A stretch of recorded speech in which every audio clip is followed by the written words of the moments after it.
Okay, I thought what we do now is we break away a little bit from our conversation with Mom on a personal basis and go over some photos that she brought with her from Minneapolis down here. And we're going to try to do this in a little bit of a time sequence so that you can, see a few of the scenes that she was describing in her earlier discussion.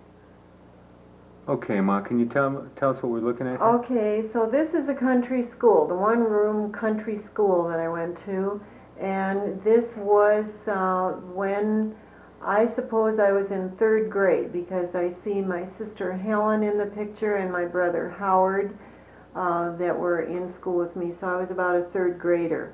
And as I say, this was the one-room school right across the road from where I lived, and then we had a coal-burning stove, and all of us had duties that we had to do in order to maintain the school. So it was go out, get water. Every week we would have a new duty assignment, it was called, and bring in the wood and all of those kinds of things. And you can see my teacher, Elsie Gaffal, one of my favorite people, in the back row there. Next, and that is starting from right to, is that right to left, would you say, David? That's right to left. Okay, right to left. Okay, so it's Elsie Gaffal, my sister Helen, June Wheeler, Grace Wheeler, my brother Howard. That's the back row. Then in the, maybe I won't be able to identify all of these, but there is, then starting from the right again is Billy Stein. Don't know the next person. The next person is Grace Wheeler. And moving along the row then is me with the bangs kind of hanging over my head there. And right there. Right there. That's Margaret Herbison. And so that's the country school. Who's that strange person with the eyes that are going about 17 directions at once? That girl? Which, oh. Boy, she is really looking strange, this one here. That was Millie Wheeler. And she kind of blinked her eyes all the time. And looks like a little brain damage. What was it, a little incest down on the farm or something? Oh, I'll tell you. She continued on like that. She blinked her eyes and hardly moved. I mean, you'd have to put a stake there to see her move. She was that slow. Now, this is the school known as the Harrison School? Yes, the Harrison School. And, of course, your lofty position within that school was? Troublemaker. Troublemaker. And you were the leader of what I'm told was commonly referred to as the Harrison Hoods? Yes, Harrison exactly. School Hoods? Harrison School And Hoods. who was involved with the Hood group besides well, yourself? I can't find Berna Buck on there, but yeah, the accordion player. The accordion player that we sang with up at the graduation. I can't see her there. Well, there's Jimmy. Oh, there's Jimmy Reitz over there. He was the one right here. It's Jimmy Reitz. Shit his pants. And they lived about 2 miles from school. And so he had to sit in that all day long. He not only had to sit in, but we all had to smell it all day long, too. So he couldn't send him home. So I think after that, then, the mother kept an extra pair of overalls for him at school. And this is... okay, and this is Moni Weldon. Was she Carl's sister, Carl Weldon? She was Weldon? Carl Weldon's sister. Now we've got to find Carl. Where is Carl? Oh, now I see Carl. He's right here in front of the teacher. That's Carl. Carl used to farm right up the road from Grandpa, and I remember this because, of course, I lived with my grandfather when I was a kid. And we go up to Carl's place, and Carl was the youngest man I ever met that didn't have any teeth. I don't know what was wrong with that family. I guess they just didn't take care of their teeth, huh? Carl, you see that in the rural areas, though, where they don't take care of their teeth. But Carl, anyway, suffered from infantile paralysis when he was a very young child. and Yeah, he recovered, did. He did yeah, kind of limp limped. around. Yeah, and that was when he lost 1 year in grade school, when he was out with that, when he was about second or third grade. So the Harrison School Hoods is really maybe like the Mafia, much overrated in that the numbers were really never that great. No, I kind of. But the devastation obviously was there. That must be Berna right here. That's got to be Berna. And she's our accordion player. She was the accordion player, right, and she was the one that used to try and get my brother up in the hayloft on her farm, and for a little funsy when my brother would help with haying up there. Who's that? Howard? Howard, right. You know, she was always kind of after any boy that would pay any attention. So that was Berna. Okay, this is the picture then of my sister Helen and myself. See, we wore overalls even then. But ours were kind of a little badly used there. I suppose today the used blue jeans are the real thing, but you can see we had patches then. And boy, you big kids thing. really do look poor. Well, you know, you were saying that you were almost a welfare family for folks in the neighborhood, and you know, I would have probably laughed that off and said, "Oh yeah, I'm sure," you know. Except this picture, you do look a little tough, Mom. well, we did have a lot of hand-me-down clothes, but my mother tried to keep them mended and clean, and you know, she was grateful that we had stuff to wear. And as I say, I was always late to school, to country school, trying to figure out which of the rags I was going to wear that day. What do you suppose you're doing here? Well, we had been to a picnic, a family picnic, and I think someone just decided that they wanted to take a picture of us two girls together. But you wouldn't wear those kinds of clothes to a picnic unless sure. you were dirt poor. I mean, super dirt poor. Well, when we went to family picnics, we would dress like that. So that was not that unusual, David. How old do you figure you are here?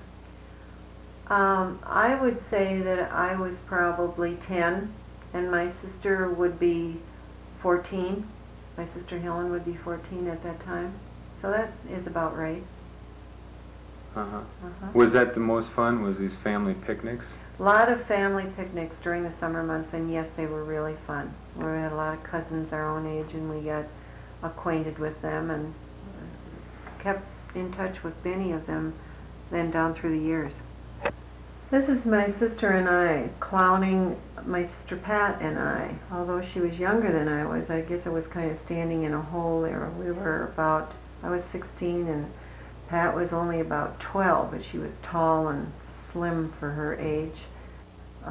And we were at a ball game down at the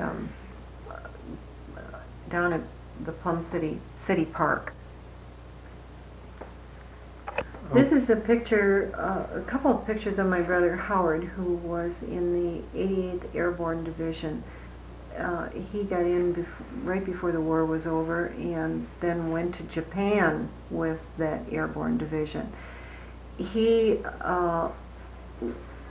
then, because of his working to repair his own parachute, became interested in industrial sewing machines, and when he got out of the service, went to Detroit and went to the Singer sewing machine industrial school there, started work for Ford Motor Company, working in sewing in their industrial department, went on then to school, plus working a full day, went on to school to become an industrial engineer, and he has done very well. He moved from Ford Motor Company then to Chrysler about 12 years ago, and he is alone in his class now for the kind of job that he does for Chrysler. They are hiring some more people on at present, but he is responsible for determining all the fabric that is used in the for the front seat and the paneling of the top line for Chrysler Corporation. He lives in a suburb of Detroit. Clawson, Michigan, has 4 daughters, is now a grandfather, has recently been through having a kidney transplant, and he is enjoying his second life, shall we say, because he would have been dead by this time had he not have had a kidney transplant 2 years ago. So he is acting like he had a rebirth as well. He is loving life and giving a lot of himself to others these days.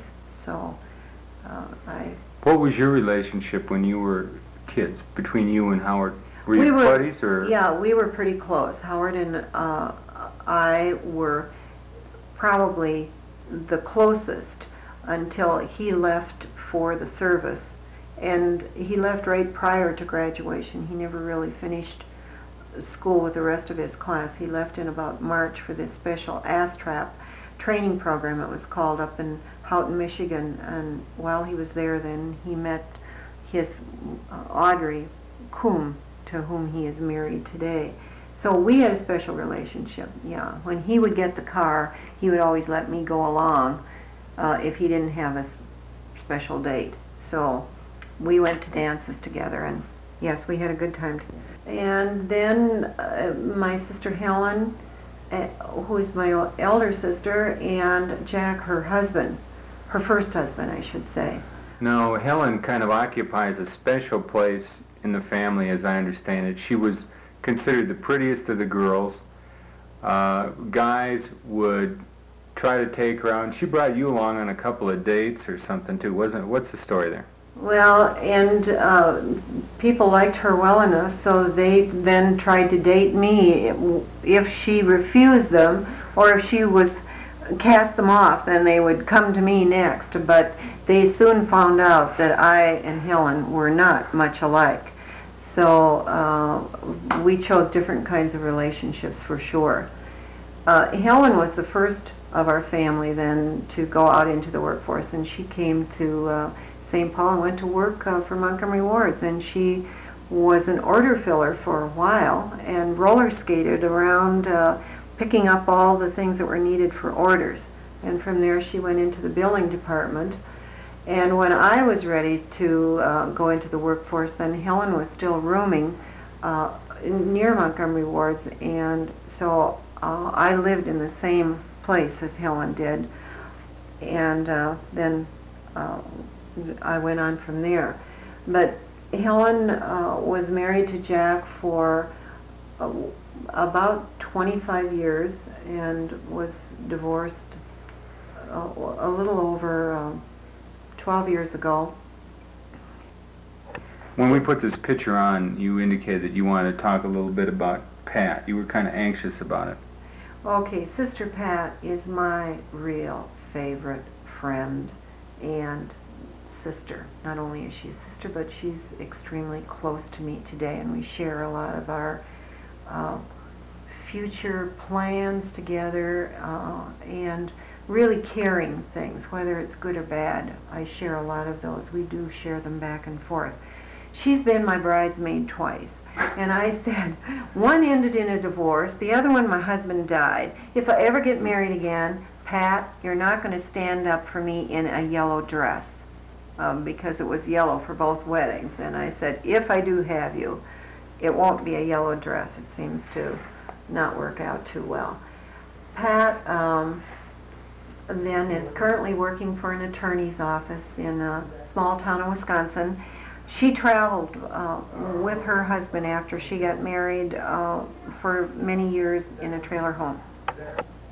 Her husband was a construction worker, right? Yeah, construction worker, and so they traveled around the country then for about 7 years, and then she came back to live in Pepin, his hometown, and still lives there.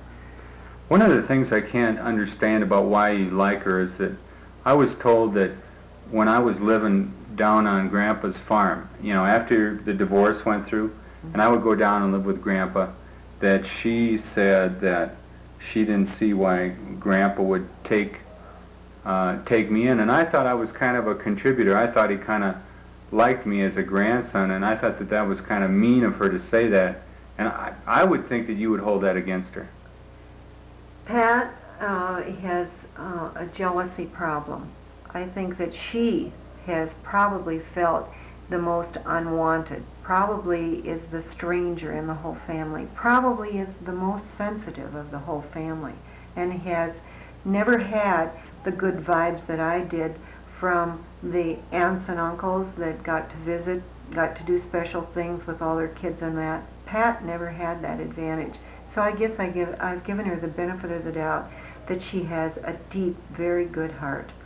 And so I've overlooked that. His brother Art, the baby of the family, and dog Spot. And you remember Spot? I don't remember Spot. Don't you remember him? He was just Heinz 57 variety dog, but a real pal to all of us. And he was shot by one of the neighbors. Perhaps then before you were born, huh? Maybe. You don't remember him. Well, Art here is sitting on the logs for the new barn. Oh, is that right? Yeah. Uh-huh. And so... Well, the barn was built before I was born, too. Yeah. Okay. Well, or before I even recall. Oh, yeah, right. It was before you were born. It was built the year... the year after I came to the Twin Cities to work, so it was built in 1947. And my dad built the new barn, had the logs sawn. And Art now lives in Pepin, the same town as my sister does, father of 8 boys. 8 boys, boy, I remember. I can tell some stories about Art because we used to work together when... Well, he used to work with Grandpa, and I used to work for Grandpa when we were growing up. And Art was always the racy guy. You know, he always drove his cars real fast, and generally tried driving them on the right side of the road, but if he went across the center line, no big deal. You know, that was just part of driving fast. Well, I think Art had a really difficult time. His first love died as a senior in high school. From what? She had cancer. And he saw her through that. He was going with her before it was detected that she had cancer. And so he was several years before he dated Shirley. He did date other women, but the other girl was really his first love. And as I say, they gave her graduation early because she died then in her senior year in high school. So I think Art suffered somewhat from that. And Grandpa used to say about Art, because Art had 8 boys in about 8 years. You know, Shirley was always pregnant. She was the perennial pregnant woman. And Grandpa got to the point where he was telling, I think both of us were down at the barn one night, both Art and I. And he says, Art, he says, if I was you, I'd either cut something off or sew something up. I'll never forget that. And the boys are growing up, and they're pretty nice boys considering there was 8 of them, and they were kind of rowdy and had a rowdy dad. Had all the children lived that Shirley was pregnant with, they would have 11 boys. 11? 11. Okay.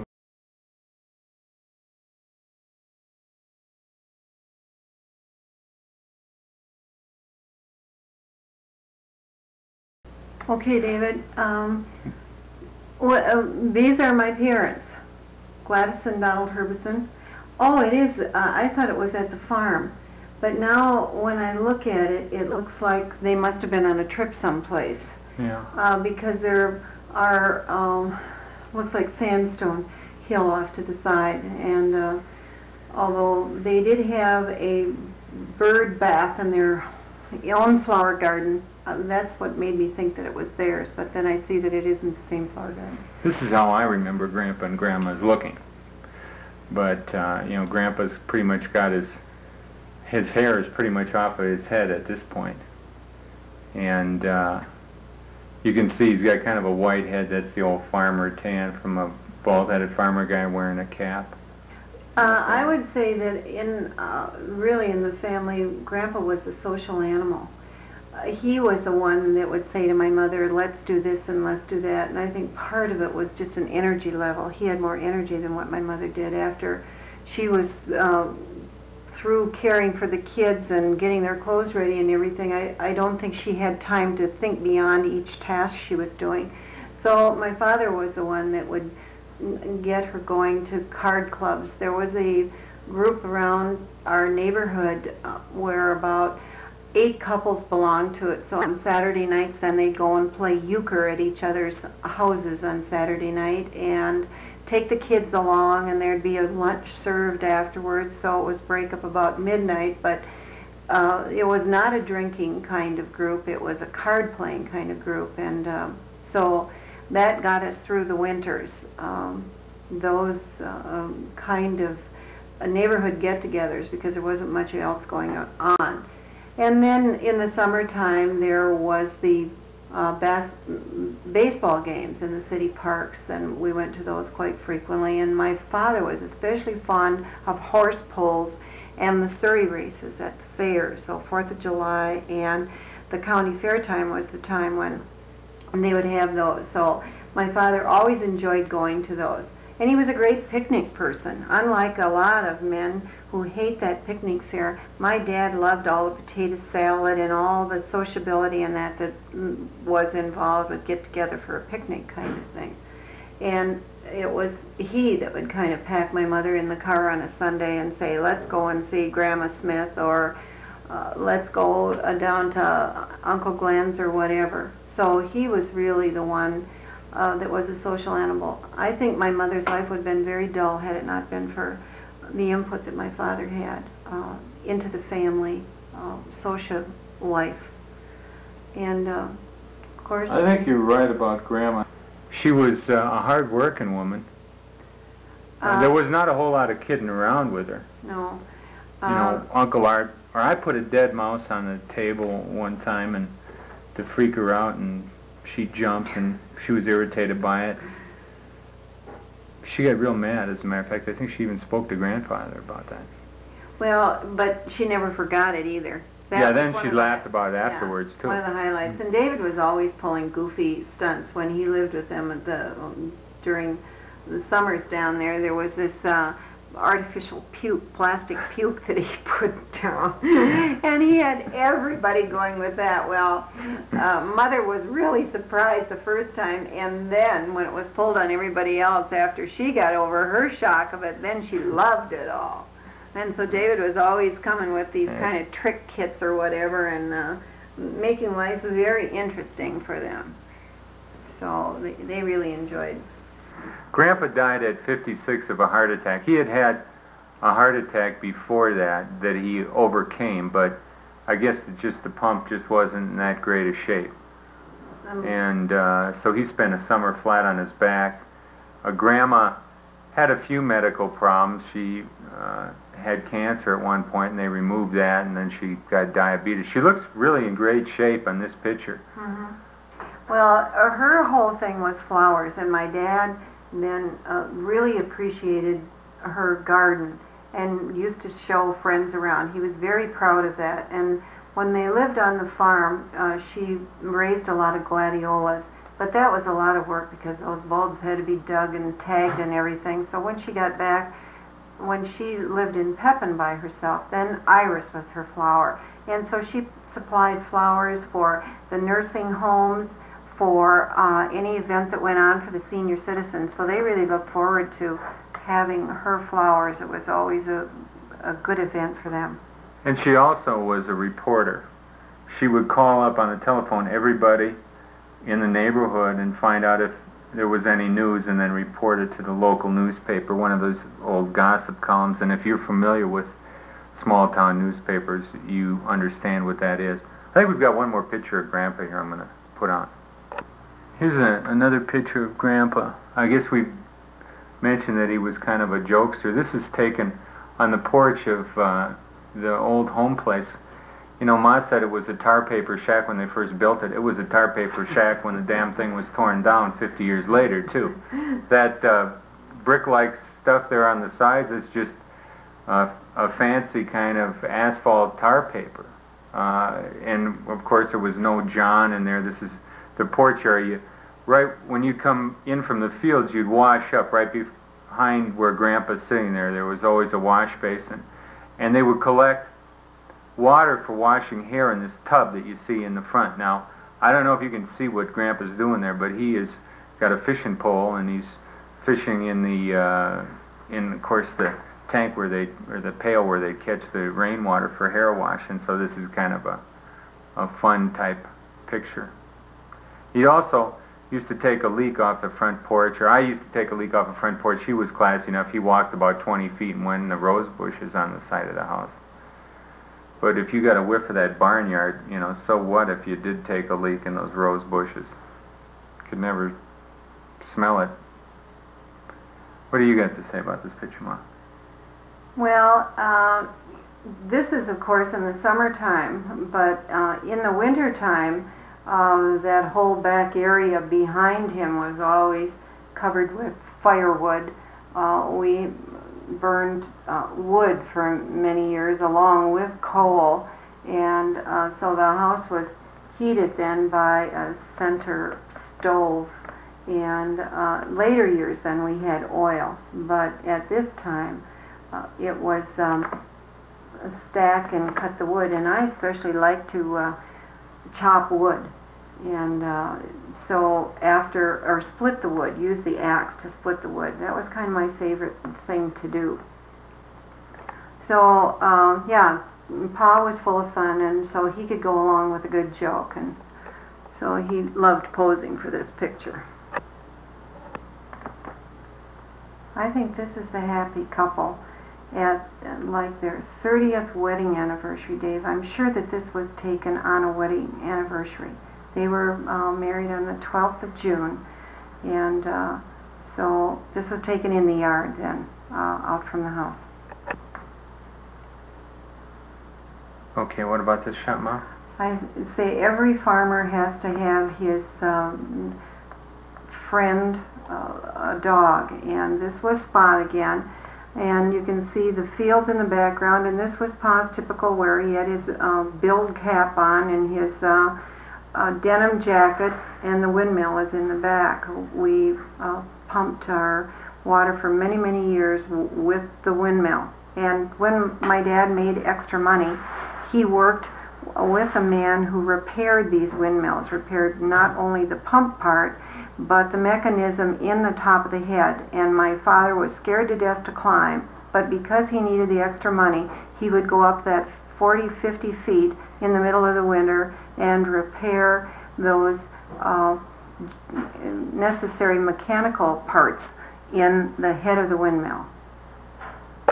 What I'm going to do here in the next few shots is Mom was saying that she liked to be a little bit flashy, and we've got some nice photos of her in her cute little self, and so I'm just going to be showing some quick clips here. All right, but this one I want to tell you now, as you look in the background, was down to the right was where the school was. It was across the road, and the Harrison School where I went for, actually, you can see it's that little building right in the corner of the picture. Okay, and then we had the old oak tree.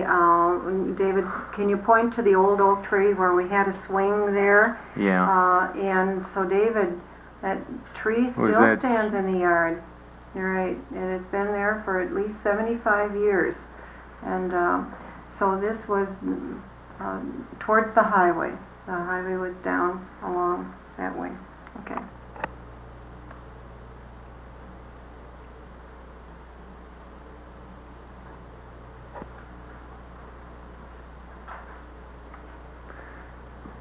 You can really see what a steady job and money does for Mom's wardrobe. It really picks up. Late 40s. You know, this is the final one in our clothing display by Maggie Bergen, or Margaret Herbison, I should say. But you know, this is a very provocative kind of pose. This is my favorite picture out of this whole group, and I don't know, there's something in your face there that really intrigues me. Like you're thinking about something instead of just being cute. What do you suppose it would be? Well, I don't know. It was close to the end of my vacation that year, and I suppose I was thinking of getting back to the big city. You'd had enough of the farm? I'd had enough, and it had been just absolutely great. Having a paid vacation was wonderful. Well, you've heard about it in the interview. It's been referred to many times. This is the outhouse. Two-seater John. Obviously, Mom, you're finishing up. You're not going to, or you would have a different expression on your face. Could very well be.